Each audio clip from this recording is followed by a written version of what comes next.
99 news అనుక్షణం ప్రజల కోసం. నమస్కారం. 99 న్యూస్ కు స్వాగతం. భద్రాద్రి కొత్తగూడెం జిల్లా అసరాపేట మున్సిపాలిటీగా ఆవిర్భవించిన తర్వాత తొలిసారిగా జరగనున్న ఎన్నికల కోసం రాజకీయ సందడి మొదలైంది. మున్సిపల్ ఎన్నికల బీఆర్ఎస్ పార్టీ కోఆర్డినేటర్ గా ఉప్పల వెంకటరమణని పార్టీ అధిష్టానం నియమించింది. బాధ్యతలు స్వీకరించిన అనంతరం ఉప్పల వెంకటరమణ స్థానిక నియోజకవర్గ మాజీ MLA BRS party incharge Mecha నాగేశ్వరరావుతో కలిసి అసరాపేటలో ముఖ్య నాయకులు మరియు కార్యకర్తలతో సమావేశమయ్యారు. ఈ సందర్భంగా వివిధ వార్డుల్లో పోటీ చేయబోయే అభ్యర్థులను ఆయన పరిచయం చేసుకుని వారితో ఎన్నికల వ్యూహాలపై చర్చించారు. రాబోయే ఎన్నికల్లో మున్సిపాలిటీపై బీఆర్ఎస్ జెండా ఎగరవేయడం ఖాయమని ఆయన ధీమా వ్యక్తం చేశారు. కేసీఆర్ హయాంలో మెచ్చా నాగేశ్వరరావు కృషితో అసరాపేట మున్సిపాలిటీగా మారిందని, 100 పడకల ఆసుపత్రి, RTO office, central lighting, degree college వంటి ఎన్నో అభివృద్ధి పనులు జరిగాయని ఈ సందర్భంగా గుర్తు చేశారు.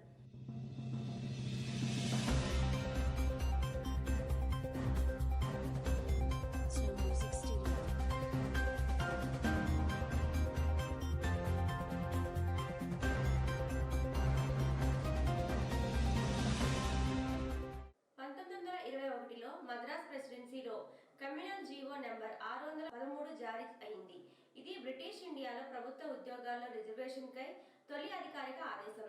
నాటి బ్రాహ్మణ ఆధిపత్యానికి వ్యతిరేకంగా జస్టిస్ పార్టీ పుట్టి అధికారంలోకి వచ్చింది.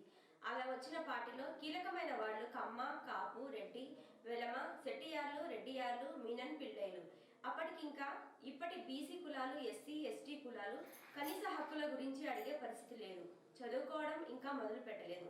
ఈ పార్టీ అధికారంలోకి వచ్చాక మద్రాస్ రాష్ట్రానికి ప్రీమియర్ అంటే ప్రధానమంత్రిగా పనిచేసిన శ్రీకాళహస్తి రాజా వెలమదొర వర్గానికి చెందినటువంటి వ్యక్తి అయిన శ్రీ రామారాయణం కమ్యూనల్ జీవో 613 1921లో ఇష్యూ చేసి రిజర్వేషన్లు కల్పించారు.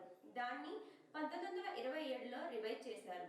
దీని ప్రకారం బ్రాహ్మణులకు 16%, బ్రాహ్మణేతరులకు 44%. అంటే ఈ రోజు తెలుగు రాష్ట్రాల్లో ఉన్న బీసీ, ఓసీ అందరూ కూడా ఒకే గ్రూపులో ఆ రోజున ఉన్నారు.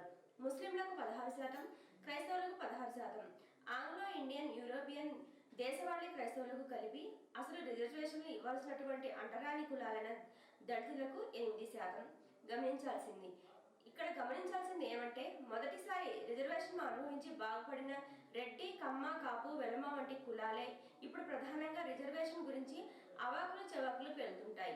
శ్రీ సత్యసాయి జిల్లా బాగేపల్లి నందు గిరిజా ఫంక్షన్ హాల్ నందు జరిగిన హిందూపురం మండల అనిమేపల్లి వైఎస్ఆర్సీపీ నాయకుడు నాగార్జున వివాహానికి హాజరై నూతన వధూవరులను ఆశీర్వదించిన రాష్ట్ర కార్యదర్శి చౌలూరు మధుమతి రెడ్డి. ఈ కార్యక్రమంలో వైఎస్ఆర్సీపీ నాయకులు సడ్లపల్లి బాబురెడ్డి, వీరంపల్లి సుధాకర్ రెడ్డి, లోకేష్ రెడ్డి, శివ, తుమ్మకుంట తిమ్మిరెడ్డి తదితరులు పాల్గొన్నారు.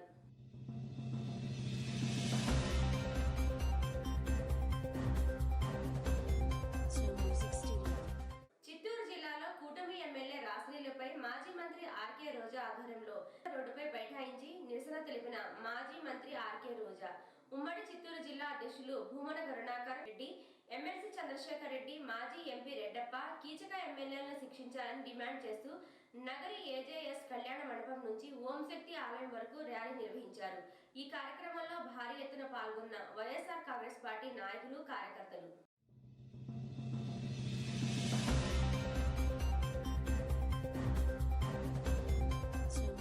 ఖమ్మం జిల్లా సత్తుపల్లి మున్సిపాలిటీ 3వ వార్డులో బీఆర్ఎస్ కౌన్సిలర్ అభ్యర్థి కూసంపూడి మాధురి మహేష్ ప్రచారం నిర్వహించారు.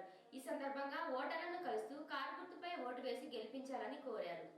అనంతపురం జిల్లా తలుపుల మండలం గుండువారిపల్లి గ్రామానికి చెందిన నాగరాజు అనారోగ్య కారణంతో ఆసుపత్రిలో చూపించుకొని ఇంటి దగ్గర విశ్రాంతి తీసుకుంటున్న విషయం తెలుసుకున్న వైసీపీ రాష్ట్ర కార్యదర్శి పూల శ్రీనివాసరెడ్డి వారి ఇంటికి వెళ్లి ఆరోగ్య పరిస్థితి తెలుసుకుని పరామర్శించారు. కేసీఆర్ ఇచ్చిన హామీలనే కాదు, చెప్పని విషయాలను కూడా అనేకం చేసి పెట్టారు. భద్రాద్రి కొత్తగూడెం జిల్లా అసోరాపేట మున్సిపాలిటీ అవుతుందని ఎవరూ అనుకోలేదు. అవ్వదు అనుకున్న దాన్ని కూడా చేశారు. తెలంగాణలో కాంగ్రెస్ పార్టీ సంక్షేమ పాలనని అందిస్తోంది. జిల్లా ఇన్ఛార్జి మంత్రిగా ఉమ్మడి కరీంనగర్ జిల్లా అభివృద్ధికి నా వంతు సహకారం ఉంటుందని రాష్ట్ర వ్యవసాయ శాఖ మంత్రి శ్రీ తుమ్మల నాగేశ్వరరావు తెలిపారు. ఇందిరమ్మ ఇంటి బిల్లు కోసం లబ్ధిదారుడి దగ్గర లంచం తీసుకుంటూ పట్టుబడిన ఏఈ ఆదిలాబాద్ జిల్లా నార్నూర్ మండలం నార్నూర్కు చెందిన ఓ వ్యక్తి వద్ద ఇందిరమ్మ ఇంటి బిల్లులను మంజూరు కోసం 20,000 లంచం డిమాండ్ చేసిన హౌసింగ్ శాఖ అసిస్టెంట్ ఇంజనీరు దుర్గం శ్రీకాంత్ 10,000 చెల్లించిన బిల్లు మంజూరు చేయని అసిస్టెంట్ ఇంజనీర్ శ్రీకాంత్. చిత్తూరు జిల్లా విజయపురం మండలం సామిరెడ్డి కండ్రిక గ్రామ సర్పంచ్ సుబ్రహ్మణ్యం తల్లి చెంగమ్మ ఇటీవల మృతి చెందారు. ఈ సందర్భంగా గొల్లకండ్రిక గ్రామానికి వెళ్లిన మాజీ మంత్రి శ్రీ ఆర్కే రోజా చెంగమ్మ చిత్రపటానికి పూలమాల వేసి ఘనంగా నివాళులు అర్పించారు.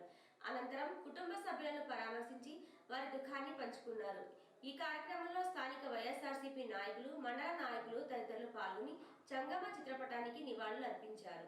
డాక్టర్ బిఆర్ అంబేద్కర్ కోనసీమ జిల్లా చింతలపల్లి గ్రామంలో అంబేద్కర్ విగ్రహాన్ని అవమానించిన యువకుడు అంబేద్కర్ పాదాలకు బహిరంగ క్షమాపణ చెప్పడం జరిగింది. రాజోలు నియోజకవర్గంలో మనమంతా అన్నదమ్ములు కలిసి ఉంటున్నాం. అది డాక్టర్ బిఆర్ అంబేద్కర్ విగ్రహమైన మరియు వంగవీటి రంగా విగ్రహమైన కోపనాథి కృష్ణమ్మ విగ్రహమైన అందరికీ నచ్చిన విధంగా ఎవరికి వారు దైవంగా భావిస్తారు. ఖమ్మం జిల్లా సత్తుపల్లి మున్సిపాలిటీ 14వ వార్డు కౌన్సిలర్ అభ్యర్థిగా బీఆర్ఎస్ తరఫున మాజీ మున్సిపల్ చైర్మన్ కూసంపూడి మహేష్ తన నామినేషన్ పత్రాలను ఎన్నికల రిటర్నింగ్ అధికారికి సమర్పించారు.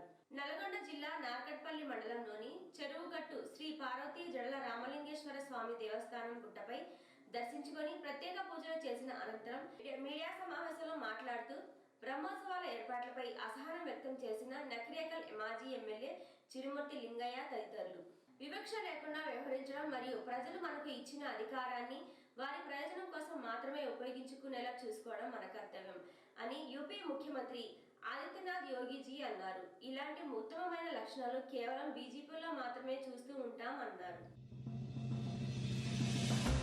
ఖమ్మం జిల్లా సత్తుపల్లి పట్టణం మట్టా నివాసంలో రాష్ట్ర కాంగ్రెస్ నాయకులు డాక్టర్ మట్టా దయానంద్ ఆధ్వర్యంలో సత్తుపల్లి పట్టణ మాజీ కౌన్సిలర్స్ మట్టా ప్రసాద్ మరియు వేములపల్లి మధుని కండువా కప్పి కాంగ్రెస్ పార్టీలోకి ఆహ్వానించారు. ఈ వార్తలు ఇంతటితో సమాప్తం. 99 న్యూస్ అనుక్షణం ప్రజల కోసం.